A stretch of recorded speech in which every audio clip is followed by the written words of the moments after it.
What's up guys, Foxxy here, and for this review I have the Nyko Power Pack for the PS4. The idea behind this little device is to significantly increase your battery life while you're playing games with the use of an extra 1000 mAh or mAh battery pack that attaches to the USB slot on your controller. Why might this be a good idea? Well, for those of you that don't know, the battery life on the DualShock 4 is horrible compared to the DualShock 3. I want to say the DualShock 4 can last me about 6 to 8 hours on a full charge, while this one here can last me all day without a problem, again with a full charge. Why they went with a less powerful battery on a next-gen system is, well, quite frankly, fucking stupid, but regardless, on to the review itself. Before I go on, let me just say, installing this damn thing was an absolute nightmare. What you're supposed to do, based right from the instructions, is slide the power pack down against the back of the controller until you hear a click.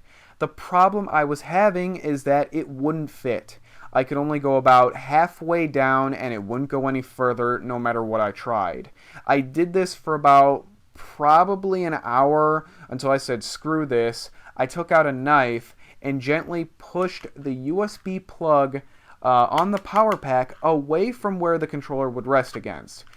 And amazingly, this worked, and now the thing can actually fit. So if anyone has this issue, take a butter knife or something and lightly pry the USB plug away from the power pack like I did, and hopefully this should help you. So now that I have it installed, what you can probably tell is it makes the controller much bigger and pretty bulky. I don't know, it's not really a comfortable design whatsoever. My middle fingers rest against this part here and it just feels forced and uncomfortable. One major complaint I heard a lot from others is that the power pack would make using these triggers harder, as one person said next to impossible. I call bullshit on that. Well, I guess it more or less depends on how each person holds their controllers, but if you don't have your fingers covering the entire top of the DualShock, you won't run into this problem. So basically, if you press your buttons like this, then you're fine. I don't exactly know why one would hold a controller this way, but whatever. So with its uncomfortable design and it being an absolute nightmare to install, does this thing actually work? Why, yes it does, and I gotta admit I was very surprised by it myself. What you can do is either charge the power pack separately or plug it into your controller and charge the power pack and your controller together. When you get a notification that your controller is low on battery, just press the button on the power pack here and you should be good to go for another 6 hours. What the thing is doing basically is acting like a portable charger by putting all the charge from the power pack into the controller, which again should give you another 6 hours or so of playtime. One thing I did notice while I was using the device is that at one point it came loose and ended up falling off. This may just have been a rare thing, but it kind of makes me question if this is going to become a reoccurring problem the more I use it. Another thing I asked myself after a while is, wouldn't it just be smarter to have two controllers and charge one at a time while you're using the other? Well, I guess the thing with that is a new controller costs $60, while this here only costs you $20. Would it be worth spending an extra $40 plus tax on for a new controller?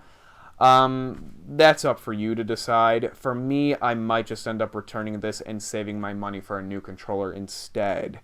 I don't know. I mean, the product does work, and it's great at what it's advertised to do. The problems that I had is that it made playing games not necessarily harder, but it just wasn't comfortable at all. It's such a bulky device, and I don't have small hands, so holding the controller with this on, for me, felt really unnatural, and I flat out didn't like it, nor do I think I could get used to it. The other problem that I had is that using another object, such as a knife, to get this thing to fit in my controller kind of worries me that I might have to keep doing this and I could end up damaging the power pack or worse, the DualShock. I don't know exactly if I want to take the risk of doing this.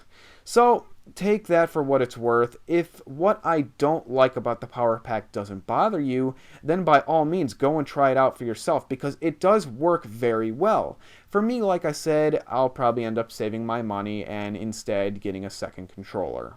So that's it for this review, guys. Thank you all very much for watching.